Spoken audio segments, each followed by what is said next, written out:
Welcome.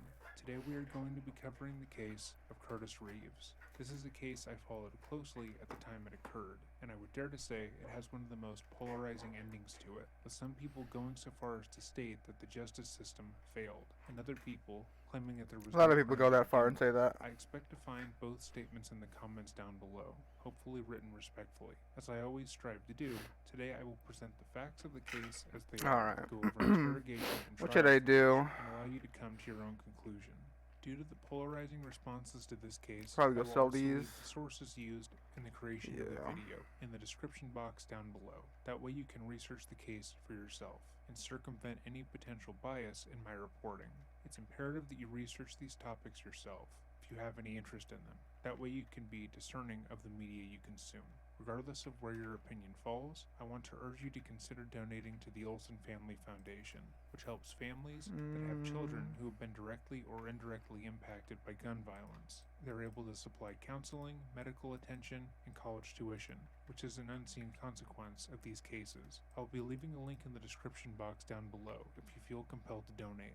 This topic, like the overwhelming majority of my videos, was requested by multiple subscribers. If there's a topic you would like to see covered, feel free to leave your suggestions in the comments down below, or email me at dreading.official@gmail.com.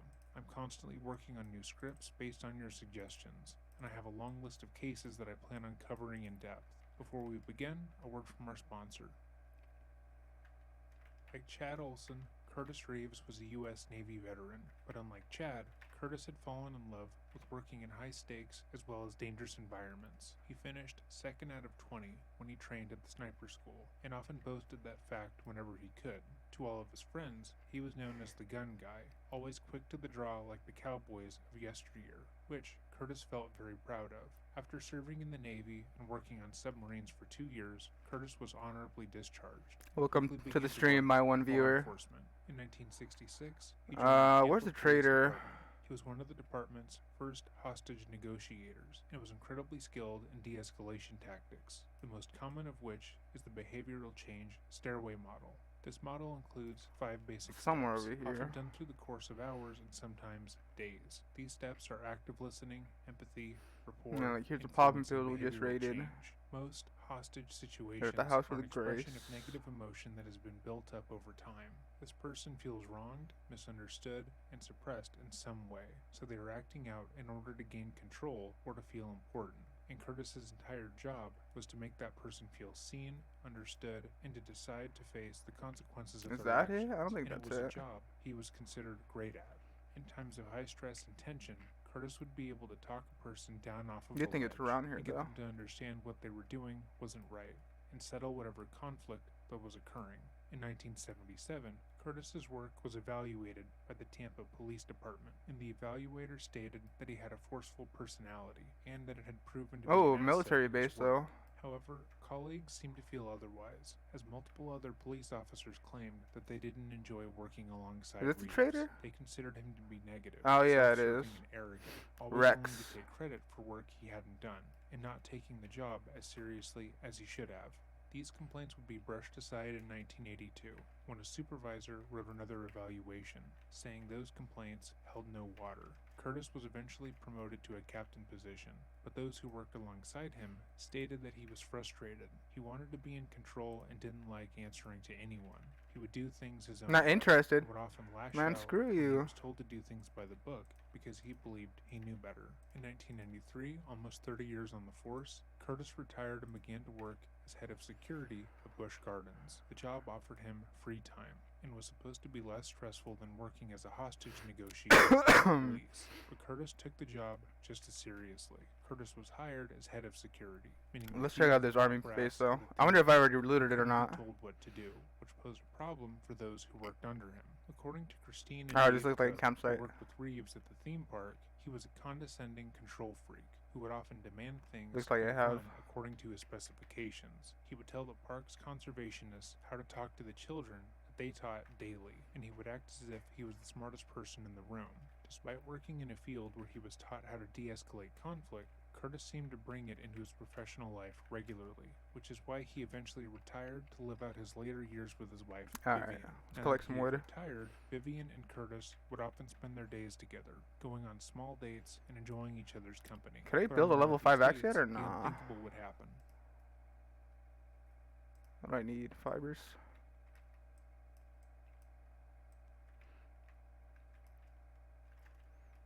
Both Chad Olson and Curtis It's level Reeves 4. decided that on January 13th, 2014, they were going to take their wives to see the movie Lone Survivor, starring Mark Wahlberg. Both men had read the nonfiction book that the movie was based on, and as veterans, they thought the movie would be interesting to watch. Chad and Nicole had been wanting to go on a date for a while. Having a 22-month-old baby at home meant that they had spent less time together in the run-up to their date, and they were excited to spend their day together.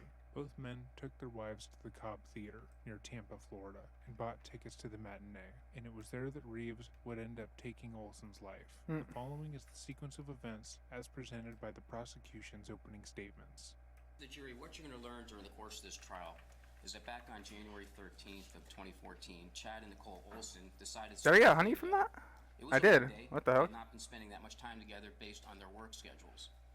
So Did I get money from Stumps? Day that they were going to put Lexi in daycare and go out for breakfast, possibly shopping, maybe over to Wiregrass. And eventually, at some point on January 13th, they decided to go to the Cobb Grove Theater. They were going to see the movie Lone Survivor. So what you're going to learn is that they go to the theater. When they get there, they purchase their tickets. They then go inside to the concession stand and they buy some snacks. After that, they decide to go into the theater. Now, this theater is theater number 10.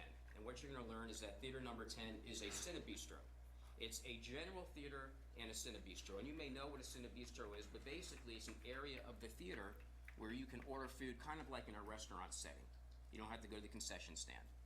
And this particular part of theater number 10 is separated from the general theater by a wall. In fact, there's a separate entrance. God, that scared me.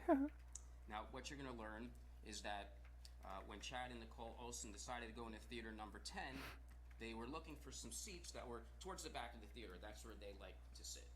So they chose the row that was the second to back last row. And they went over towards the middle. Nicole Olson sat down, and on her right was Chad Olson. Now, at this point in time, there wasn't that many people in the theater. People were still coming in. They had their snacks. They were talking. And at some point in time, one of them, doesn't matter who, one of them wanted some more snacks of some type of candy. Chad Olson gets up, leaves the theater, goes back to the concession area. And of course, more people are coming into theater number 10 to see the movie. When Chad Olson comes back, he sits down. Again, he's still on Nicole Olson's right. And at some point in time during this, the defendant and his wife, whose name is Vivian Reeves, comes into the theater. Now, when they come into the theater, they decide to sit in the very back row. Now, there's a wall behind them, because behind that wall is where the Cinebistro area is. They go to the very back row, walk all the way across to the middle, and they sit down. Picture this. So, in the very back row, you're going to have the defendant. He's sitting in the middle. Directly in front of him is Nicole Olson. To Nicole Olson's right is going to be Chad Olson. Behind Chad Olson is the defendant's wife, Vivian Reeves. Now, you are going to learn that there is a video.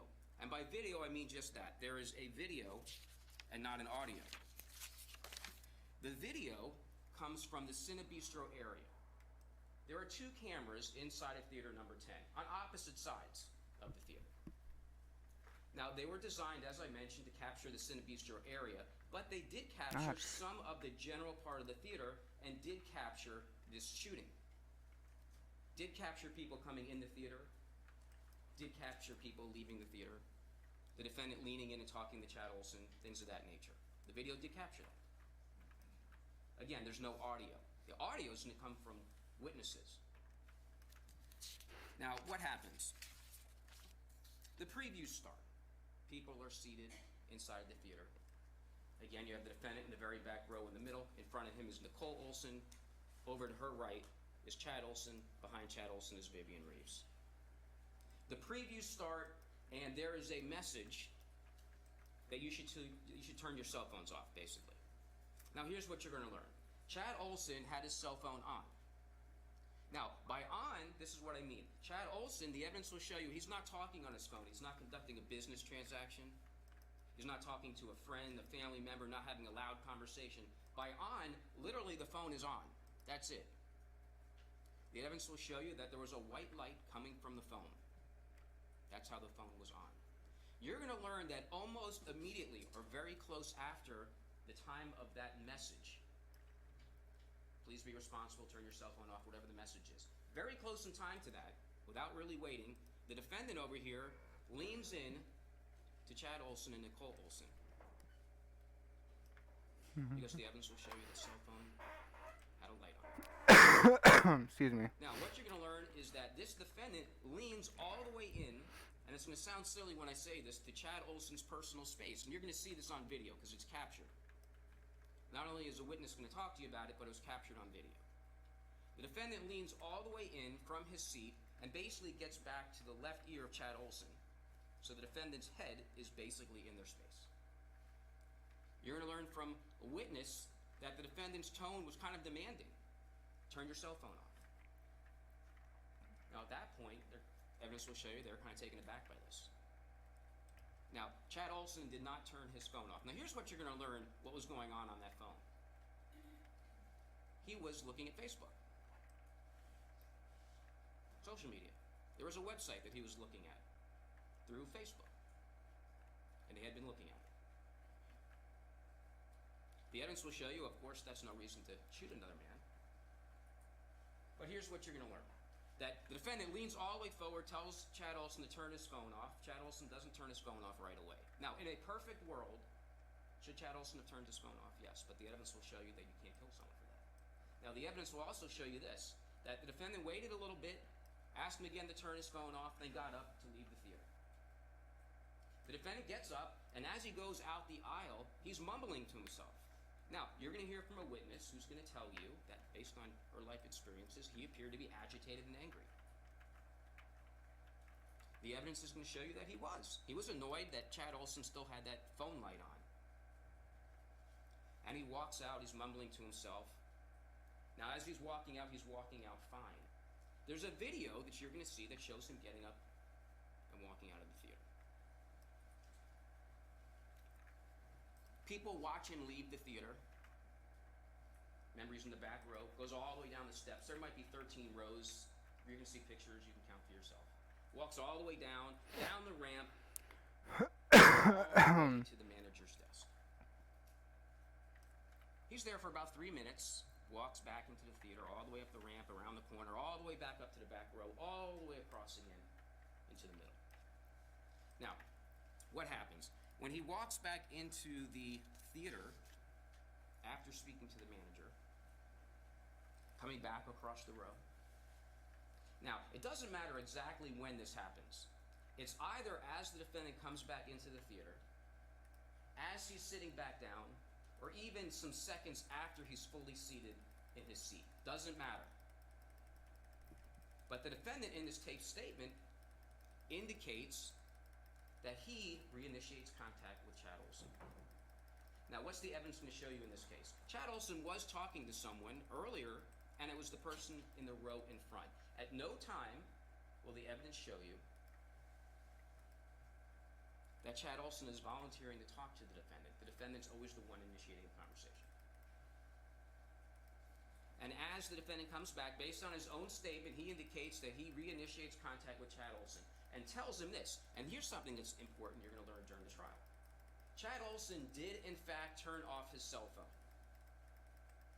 The phone was off when the defendant came back into the theater. The evidence will show you that the defendant could have just sat back down in his seat and everyone could have watched the movie and everything would have been fine. The phone was off, no problems.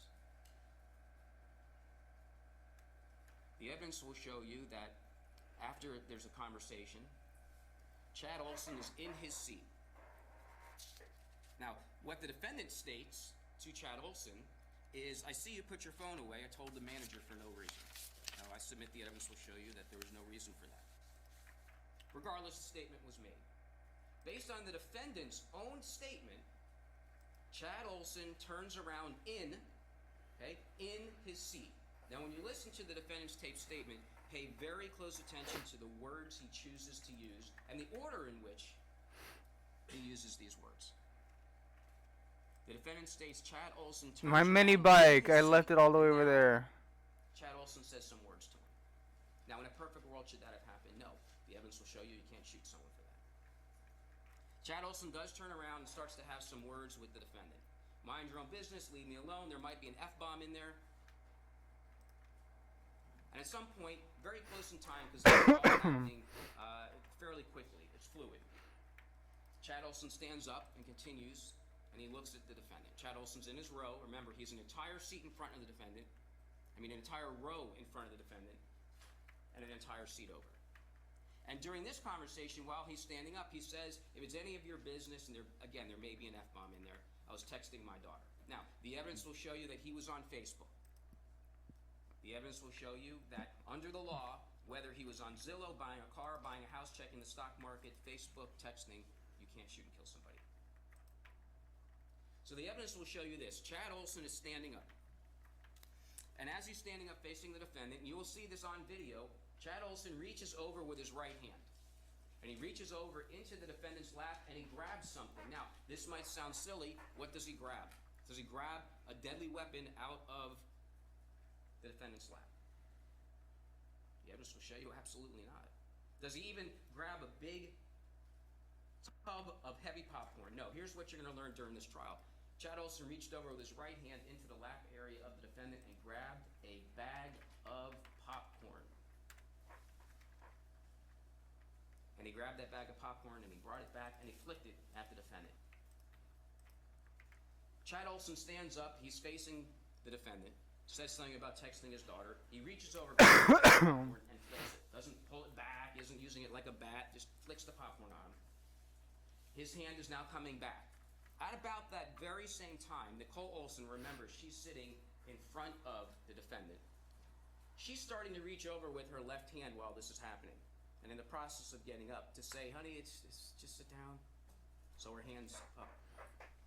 When her hand is up, and while Chad Olson's hand's coming back from that popcorn toss, this defendant shoots to kind of go over what happened. The evidence will show you Chad Olson is sitting in his seat, turns around, says a few words to the defendant. Stands up, says a few words to the defendant, reaches in, grabs the popcorn, flicks it. Now, this is important to watch on the video because it goes back to arthritis, my back, my knees. What you're going to see on the video is the defendant, in an incredibly quick and swift maneuver, reaches his right leg out as he's leaning back, goes into his pocket to get his firearm that he's brought into the theater, pulls it out, and lunges forward to shoot Chad Olson. Poppin' pills is all we know. Chad and Nicole had sat down in the second to last row of the theater. In the hills Curtis is and all we Vivian know. had sat directly behind them. The theater lights had not yet dimmed, and the previews had just begun to show. When Olson took out his phone, Curtis was annoyed, self-admittedly. He believed the younger man in front of him was going to ruin his movie-going experience by being on his phone during the duration, and so he leaned forward, tapped Olson on the Poppin' shoulder, pills is and asked all we him to turn off his know. phone.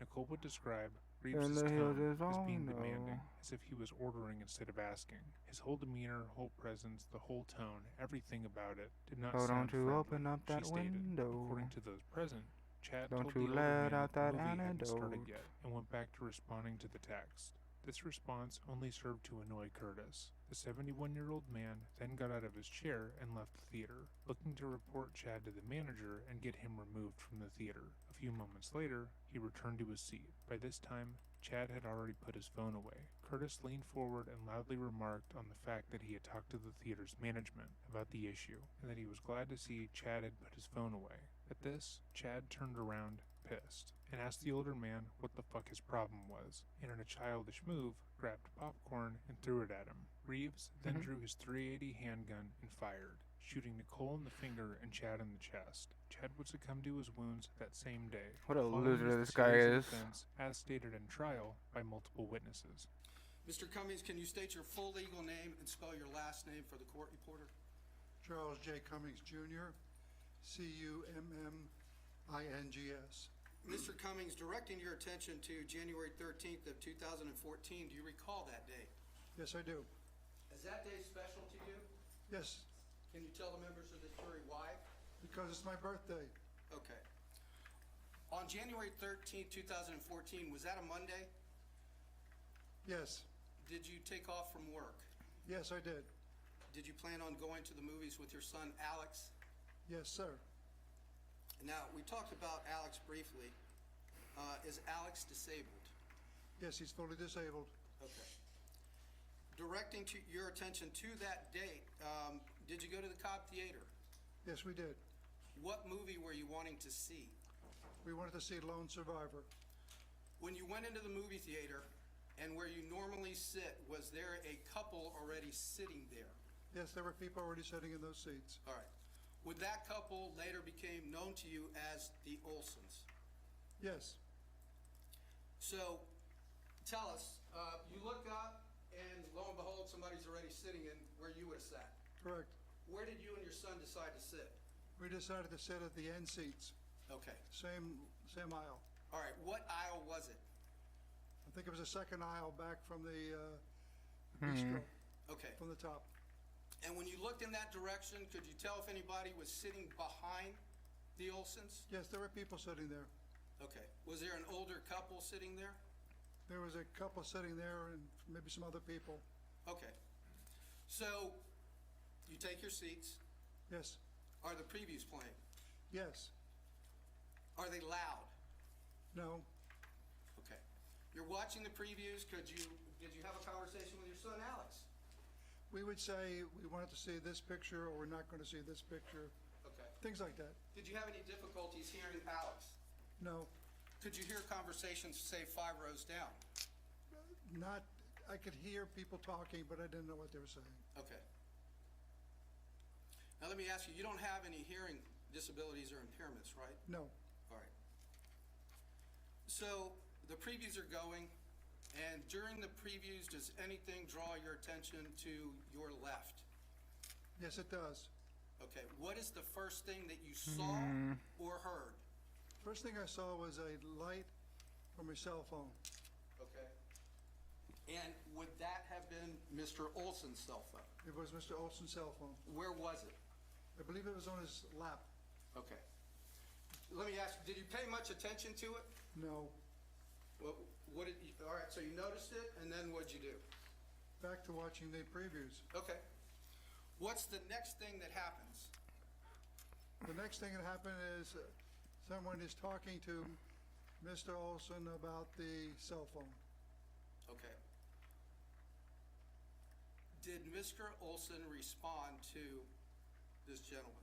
Yes, he said something along the lines of, I'm texting my babysitter or I'm texting my daughter's babysitter. Okay. Texting. Texting. This person who you became known to you as Mr. Olson. Yes. All right. Was he screaming? No. Was he angry? No. Was he agitated at that time? No. Informative. Okay. So you hear these conversations, you go back to watching the previews, right? Previous. Yes. As you're watching the previews, what's the next thing All that right. happens? I made some amendments for The mixer. next thing that happened is there was some type of interchange between Olson and the gentleman sitting behind him. And the gentleman sitting behind him stood up and left the theater. Okay. Did you hear that conversation, or you couldn't? No, no, I could not hear their conversation. What should I do? So Need at scraps. that point, Take half of that. Mr. Reeves leaves. There's the person behind him who was in a, yes, he left the theater. All right. What was his demeanor as he left the theater? He seemed to be shuffling his feet fairly quickly. As he passed my seat, he was mumbling to himself, and it sounded very agitated in that mumbling. And he also hit my seat in the back of my head as he was passing. All right. Let me ask you. So he hits the back of your seat. Did he say, "Oh, I'm sorry, sir"? No, he did not. Did he say, "Excuse me"? No, he did not. Ah, I didn't make the sender bars. He did not. Dang it. Did you see him Hello? walk out of the theater? Yes, I did. Did he have any difficulties walking? He walked normal as far as I could see. Okay. How long is he gone? He's gone about 3 or 4 minutes. Okay. While he's gone, is there anything else going on in the theater? Not that I knew of, I'm just watching the previews again. All right. Can't see anything. Did you see him coming back up? Yes, I saw him coming back up. Can you tell the members of this jury his gait? Was he walking rapidly, quick, slow? He was walking a little bit faster than normal. The reason I watched him because I wanted to make sure he didn't hit my seat again. Okay. Did he get to his row? Yes, he did.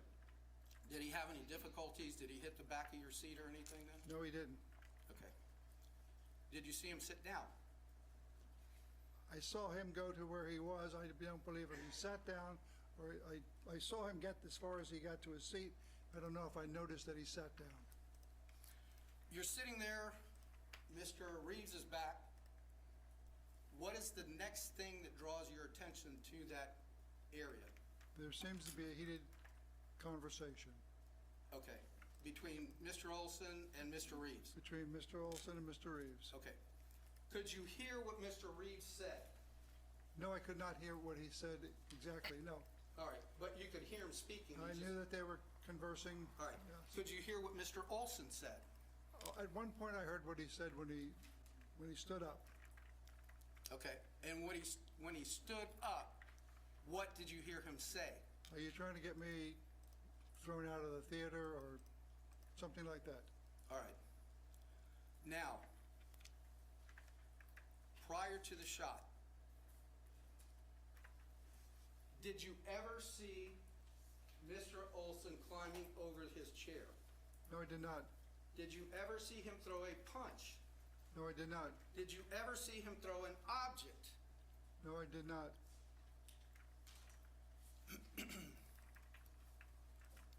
Prior to the shot, did you ever hear Mr. Reeves say anything or react as if he had been hit either by a punch or an object? No, Did you ever see him react, such as, oh, and grab his face? no, I did not. Prior to seeing the flash and hearing the gunshot, did you ever see Mr. Olson all the way back, Mr. Reeves all the way back in his chair saying either whoa, whoa, whoa, or no, no, no? I did not hear that, no. Did you see it? I did not hear it nor see it. All right. So, getting back to the events, Mr. Olson standing up, right? Yes, You indicated he said, what are you trying to get me thrown out of the theater? yes. What is the next thing that you observe? The next thing I observe is popcorn in the air. All right. Oh.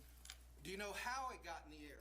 I do not know how it got in the air, but when it was in the air, that's what caught my attention again. All right. So popcorn's in the air. Popcorn's in the air, What's the next thing that happens? flash, shot. Flash and a bang. Yes, All right. Immediately or soon thereafter, did you hear Mr. Reeves make a statement? yes, I did. Okay. What did you hear him say? Something along the lines of throw popcorn in my face or throw popcorn at me. Go ahead, Mr. Rosenwasser. All right, thank you. Good morning. Can you please state your name and spell your first and last name for the court reporter? Jane Roy, Janeroy. January 13th of 2014, did you decide to go to the movies? Yes, we did. And who were you going to go to the movies with? My husband. Now, looking at you, and I don't think members of the jury can see that side of your face, but let's talk about, for lack of a better word, a disability. Do you have any disabilities with respect to hearing in your left ear? Yes, I do. Okay, and what is that? I had a brain tumor. It was called an acoustic neuroma, and it left me paralyzed on the left side of my face. I couldn't close my eye, and I was deaf in my left ear. All right, so let's talk about January 13th of 2014. You and your husband decided to go to a movie? Yes. And what movie theater was that? Theater 10, I believe it was at the Groves in Wesley Chapel. Okay, the Grove Theater in Wesley Chapel. You think it Yes. was in theater number 10? I believe so, yes. Okay, do you know what movie it was? Yes, The Lone Survivor. Okay. With respect to the volume, when you sat down in your seats, okay? Well, let's let's talk about where you sat. You said you like to sit in the back row, and then where? In the center. All right, were you able to sit in the center on this particular day? No, there was already a couple sitting there. All right, so let's just fast forward for a second. This couple that you're talking about, was that individual involved in the shooting that we're going to be discussing? Yes, All right. Did you later learn the name of that person or that couple? yes, I found out that their name, it was Curtis Reeves. I don't know his wife's name. Okay, but you didn't know them at the time of the shooting? I knew nobody in the theater. Okay, and eventually we're going to talk about someone that was shot. Did you come to learn that person's name later on? Yes, that Okay. was Chad Olson. Okay, all right, but again, you didn't know him either. I knew nobody. All right, so when we're talking about the names, it's just because after the shooting you learned the names of those individuals? Yes, All right, so you indicated that the Reeves were sitting in the seats that you wanted to sit in, was that correct? yes. All right, so where in relation to the Reeveses did you end up sitting? Well, it was Mr. Reeves, his wife, an empty seat. Then it was myself and then my husband. Okay. And the left side was then facing the Reeveses, is that correct? Yes, All right, and that we already talked about, that was the side that you have a little bit of difficulty. yes. All right. Did there come a point in time when your attention was focused to your left? Yes. Okay, what was one of the first things that happened that caused you to start looking to your left? Well, they started talking about the turning the cell phone off. Okay, that's like during the previews? Yes. And I noticed some commotion to my left, so I turned to directly look at them, and Mr. Reeves was leaned over speaking to Chad Olson, and I could see a light, so I figured that he had a phone and he was on his phone. Okay, when you say he was on his phone, who are you referring to? Sorry. Could you see from where you were on which side of Chad Olson's body that light was from? Do you know if he was holding it in his right hand or left hand at the time, or you just saw light? I saw a light. Okay. And how much time do you think had passed between the time that the message went on in the preview about the cell phones and you saw the defendant reach or lean over to talk to Chad Olson? Almost as soon as they started talking, I saw Mr. Reeves lean over to talk to Mr. Olson. Okay. It was almost immediate. Almost immediately after the message was played It about was on the the cell phone. screen, Okay, yes. so it's not like 3 or 4 minutes went by, it was Oh, no, immediate. no. After you saw the defendant lean over to Mr. Olson and have that conversation, what's the next thing that you saw? Mr. Reeves stood up and he turned to it would have been his left, and he started walking through the aisle of the theater to go down. Okay. Were you on the right of Mr. Reeves? I was on the right of Mr. Reeves, yes. Okay, because I might have to orientate you a little bit. Did Mr. Reeves walk by you to get out of the row? Yes, he did. He turned to go out the row. He was walking quickly. He was mumbling. Ouch. He seemed to be upset or irate about something, and he went down the row and down the stairs. Okay, so when you said that he went to his left, did you mean that he went to his right to pass by you? Oh, yes, that's right, too. It would have been his right. Yes, yes, Okay, so you indicated that as he's passing by you, you're watching him. yes. All right, and you also hear him? Well, I couldn't understand what he was saying, but he was mumbling. Okay. Did it appear to you that he was having a conversation with his wife? Oh, absolutely not. All right, and why are you saying that? Well, he had been past her. I mean, there was an empty seat and her on my left, and by that time he was in front of me. He wasn't turned back towards his wife like he would have been talking to her, and he was mumbling in front of me, and he was mumbling as he went by, so Okay. wouldn't have made sense. And did you watch him as he exited out your row? Well, I saw him walk by and get into the stairway. Okay. And did you watch him go out, or you just... What is I it, the saw hole? him go down the stairs. Okay. Did you see him having any difficulty when he was leaving the aisle or going down the rows, anything like that? Not at all. All right. Did he have a cane or anything that was helping him walk? No. Did you notice when he came back into the theater? Yes. Okay, and where, just approximately, was it that you This first saw weapons him bag. coming back into the theater? Handgun parts. I guess when he was probably halfway up the stairway, you know, I would see his head, and then I noticed that he was coming back up. Okay. Did he have to walk by you again, obviously? Yes. All right, did he have any difficulty walking up the stairs, walking through the row to get to the middle? No, at that point I had pulled my legs out because I was afraid that he was going to bump me again, but no, he just walked right by and he sat down. Okay, and by bumping you, you don't mean he intentionally bumped you? Oh, no, no. Just when someone exits a row, that's just what happens in a movie theater? Yes.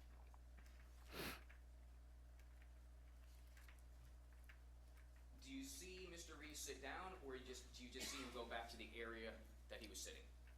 As far as I remember, he came into the row and he sat down. He went next to his wife and he sat down.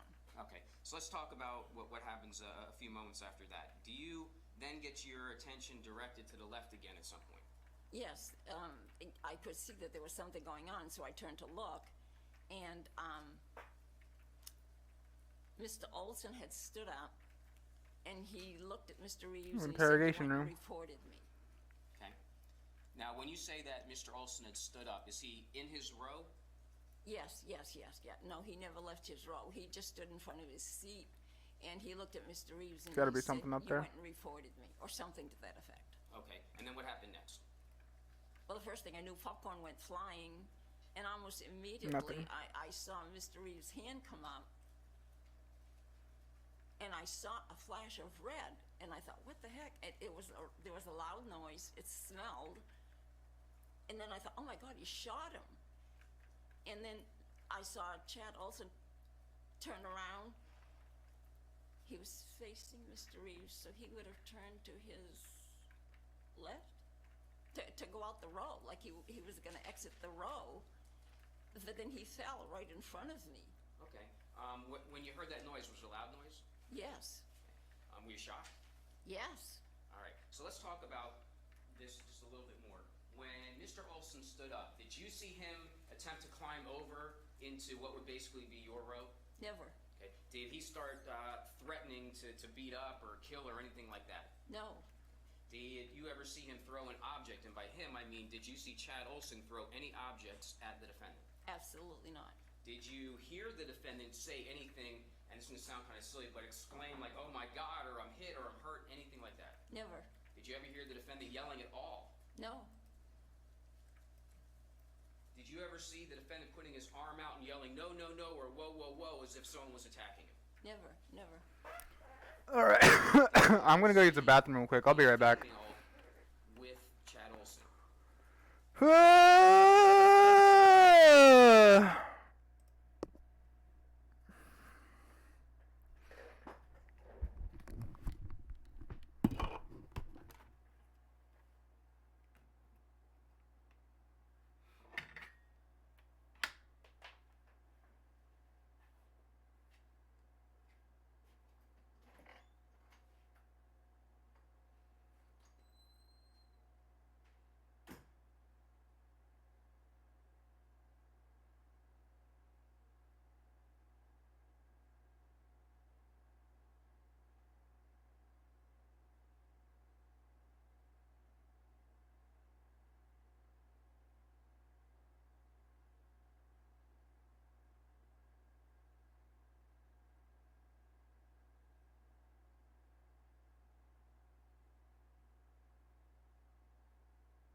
I am back. Let me go ahead and reset everything.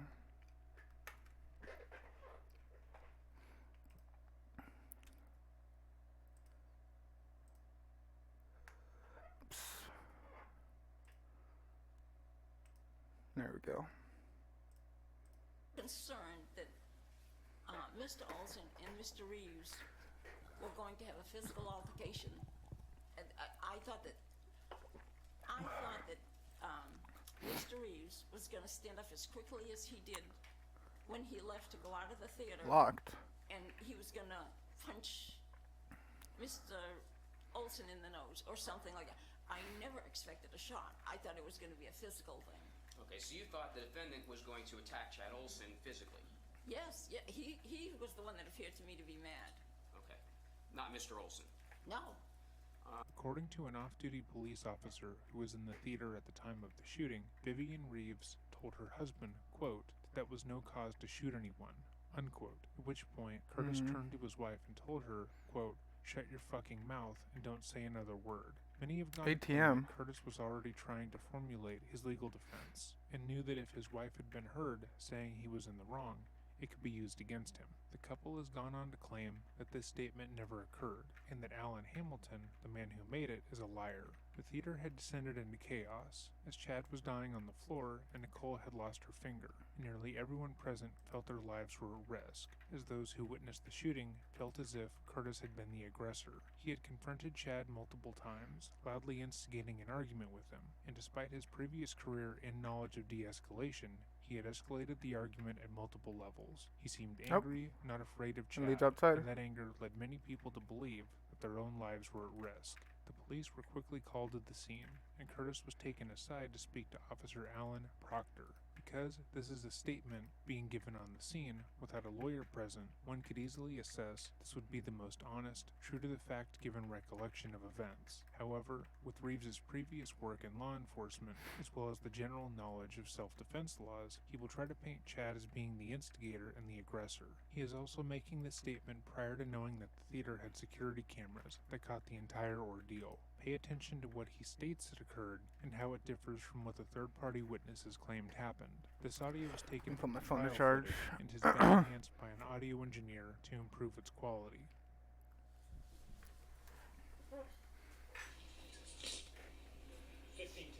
Yep.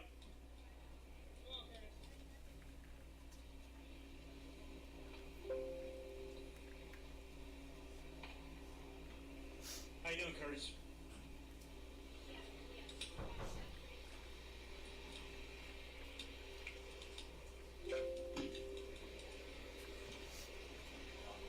It's good.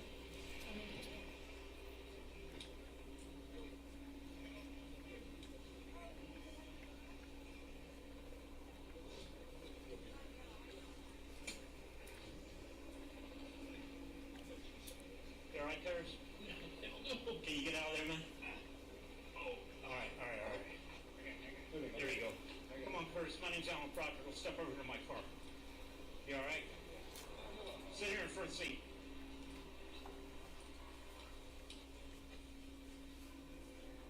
Hips.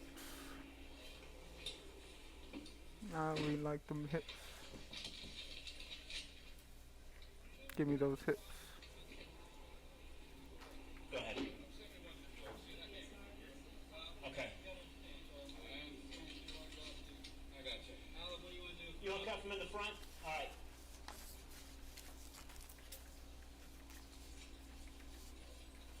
Oh. Curtis, you don't have anything else on you, sir, do you? Mr. Reeves?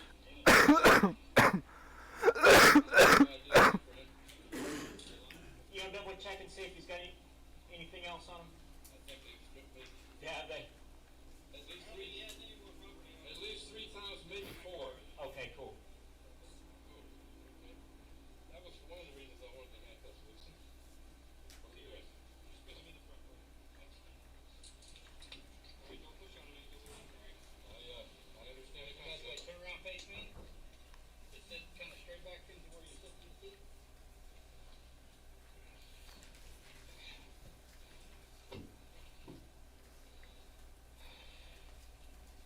Curtis, my name's Alan Proctor. I'm a detective with the sheriff's office. This is Todd. We're here investigating this shooting that occurred here. I understand you're a retired TPD cop. I want to make sure that everything is okay here, and you know the spill, you know, well, I got a Miranda, okay?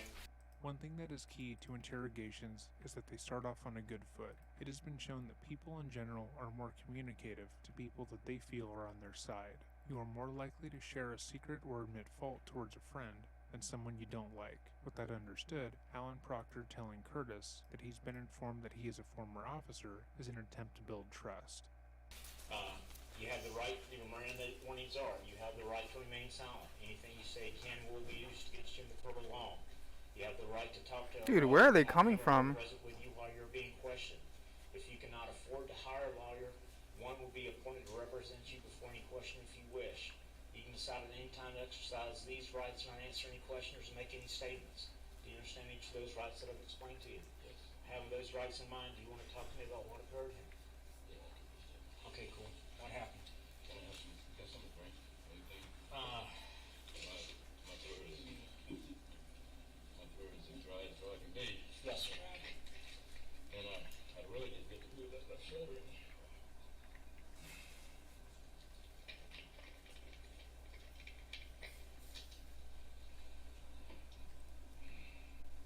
Well, I do hope the folks sitting on either side of me were paying attention. What movie were you watching? Well, we were watching the movies. Watching the previews? Yeah.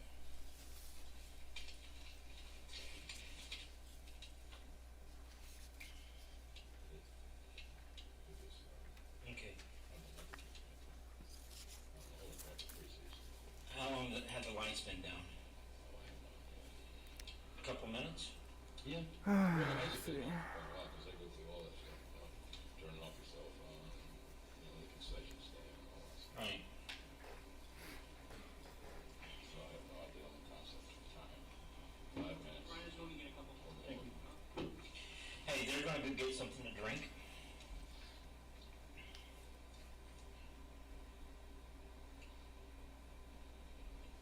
I'm not trying to do anything other than get the feeling back. That's all right. Shoulder stress. That's all right.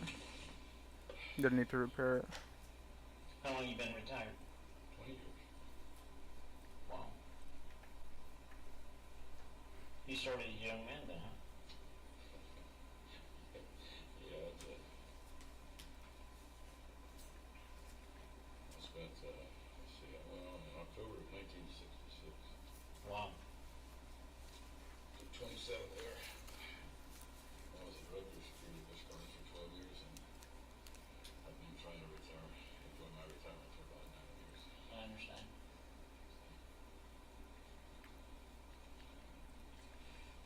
Well, if he's gonna bring you some water. I don't care if it's cold or it's wet. All right, sir. I've got some here, but you probably want to drink after me because we've got well, we're gonna get you some fresh water. So here's what we disease. Well, I'm not saying that, but I've been a cop almost 30 years myself, so.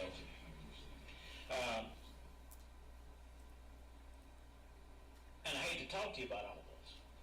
Well, I'll tell you the plain truth. I hate to be here. This is crazy. It was absurd. I tell retired cops that you can't do this. But I never had anybody jump on my ass like that. Right.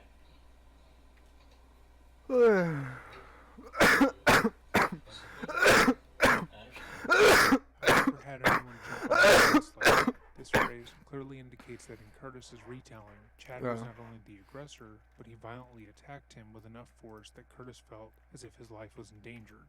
As we have seen and heard, both on security footage and from the witnesses who were there when the shooting occurred, Chad didn't, quote, jump on anyone's ass. He instead grabbed Curtis's popcorn and flung it back at him. It was childish and petty, but as a former hostage negotiator and SWAT team member, Curtis should have known that his life was not in any imminent threat, especially given that Chad had not gotten out of his seat.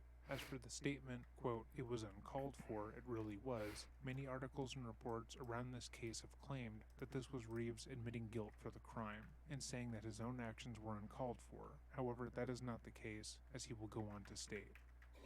So the lights had been down, what happens? Well, the guy was playing with the cell phone, so I've been watching the after he told me.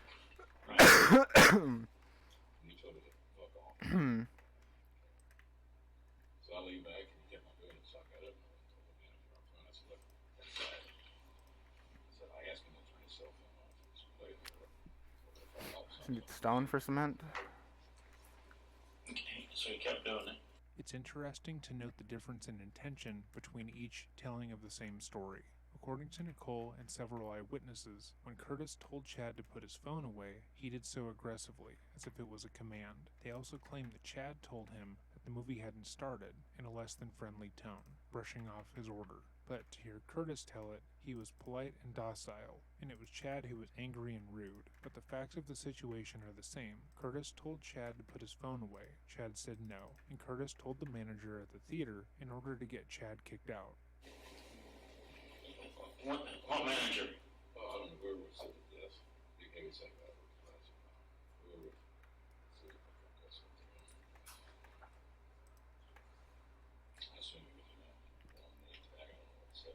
But he's a heavy set guy? Wearing glasses? Power of observation fade. I understand. So what happens then? Come back in the movie, and the guy put his phone away. And I went by. I said, I see you put it away. I told the manager for no reason. In other words, I went in and ratted him out. If he was going to put it away, I wouldn't have gone, you know. Right. And he turns around in his seat and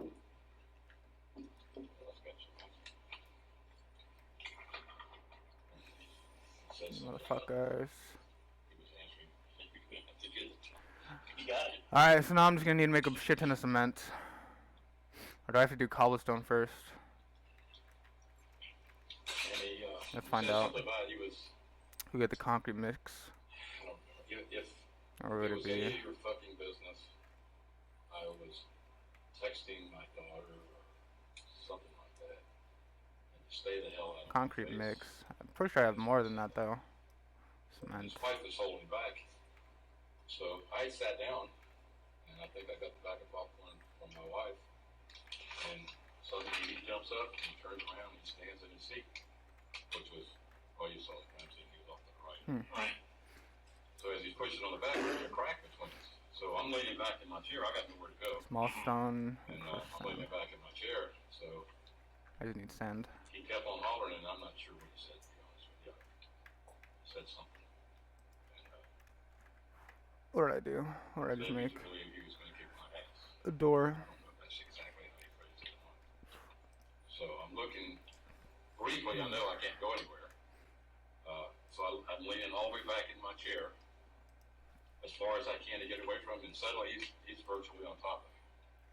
This is an outright lie. Chad was not on top of him. He was not pinning the poor old man against his chair with nowhere to go. He did not threaten to kick his ass. Chad had escalated the situation by yelling at Curtis for reporting him over his phone prior to the movie beginning. But the same can be stated to Curtis, as he not only reported Chad, but he came back into the theater and told him as much. Curtis didn't tell Chad he reported him to the manager because he thought it was something that they could laugh about together. According to those present, he did so because he was annoyed at the younger man, and that much was clear from his tone. So because I'm stretched out, if you look at these pants, the pistol was in the right front pocket. Uh-huh. And you sit down, there's no way you can get it out. So I'm stretched out trying to get away from him. My left arm is out in front of me, and I think I'm saying either no, no, no, or whoa, whoa, whoa, one or the other. So I do have to do cobblestone first. Then, How do I make it? suddenly my head was to Cobblestone the right. rocks. So he hit me with something. Stone This and is another soil. outright lie. Chad never hit or threw anything at Curtis besides popcorn, which, no matter how old you are, wouldn't be confused with a fist. As you age, your body is slower to heal, meaning that had Chad, an able-bodied young man, struck Curtis in the face, there would be a large mark left. There was none. Again, in order for deadly force to be deemed necessary, Curtis needed to believe his life was at risk. And I assume it was his fist, but I don't know if you see something wrong with my left eye. Anyway, I had him wash it out for me. So he hit me with his fist or with something. I think he had his cell phone in his hand. Because I saw the blur of the screen. Right. And I got my left hand out in front of me, and he hits me in the face. I'm gonna need to go knocks dig my up some glasses clay. sideways, and there was a young son Probably just guy have some that rocks, too. came up right afterwards. And I have frames that you can bend them all over the place. But the left side was stretched out. So So he knocks your glasses off? they weren't off, they were partially off. We like them hits. Fixed them where they fit my head again. Even and those for, hips. For a while there, I was kind of dazed, and it had to be from the strike, even if it was a glazing blow or whatever. But I felt like I had something in my eye, still do, but not as bad. The fire department guys rested out with some kind of shit.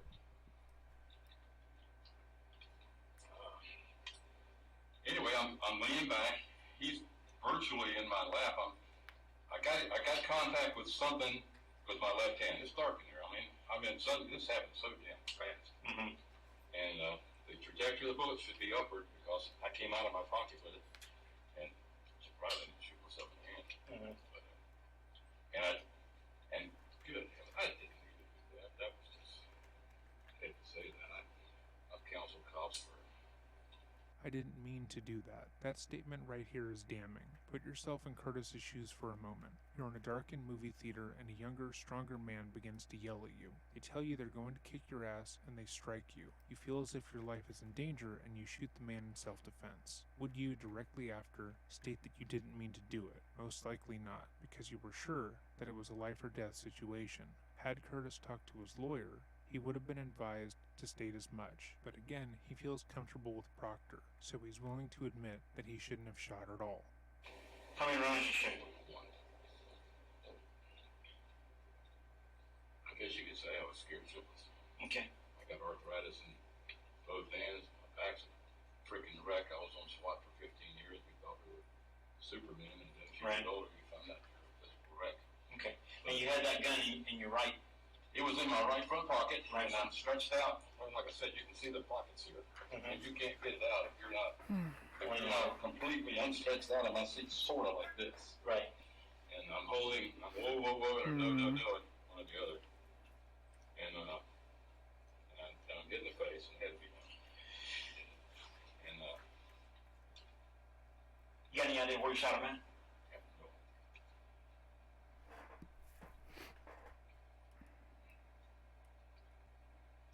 I heard somebody say he was shot in the chest.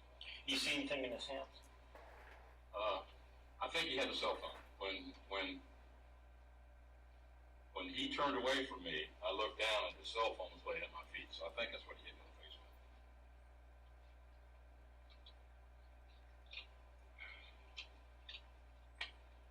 I didn't see anything else. I don't know what you guys think.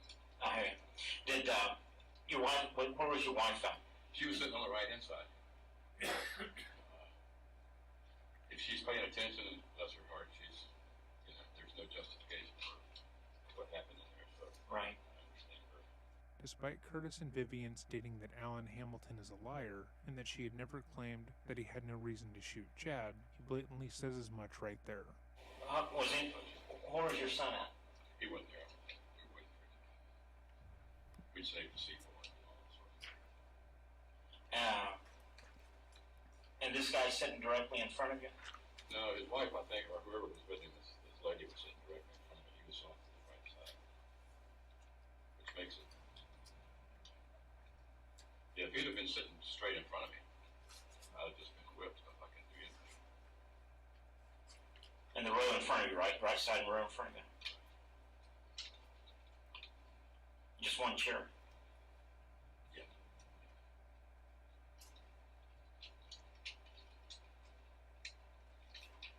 What's the status on this?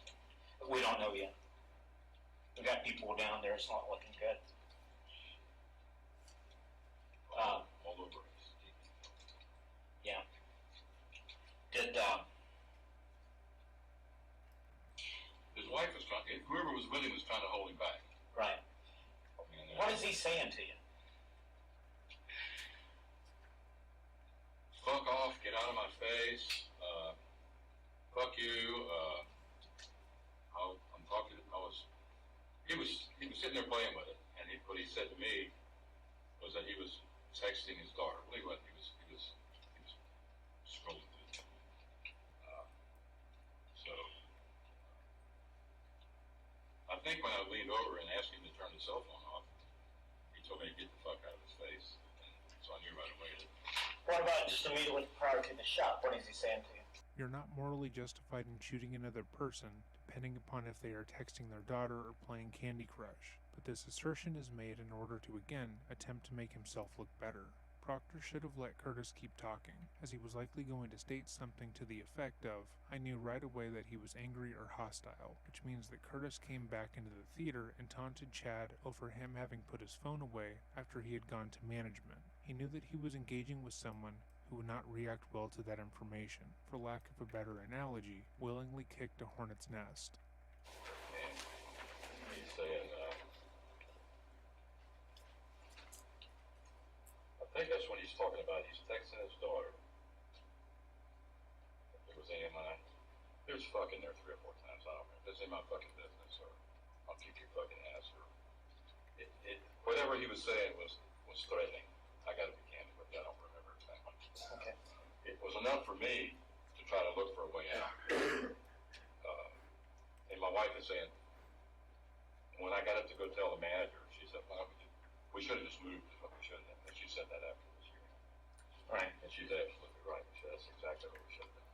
So, but it's something that, when he jumped up and turned around, it was no problem. I mean, it's just a guy being mouthy. Right. When he jumped on the seat and came over in between the crack between the 2 seats, that's when he scared me. Okay. Now, you say he jumped up.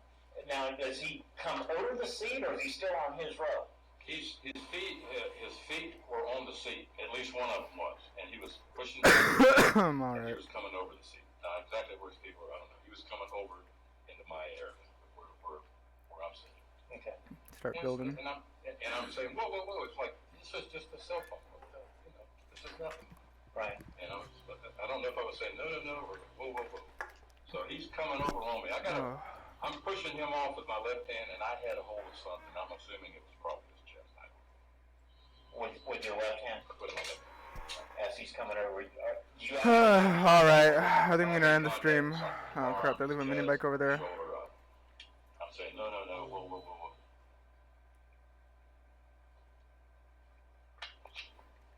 I did. I'm gonna end the stream right here. It happened so fast. I'm gonna have some people over, so I gotta hop off. But again, I'm 71 years old. I don't need to ask me. I'm a younger man. How old was he? I don't know. I'm going to say 35,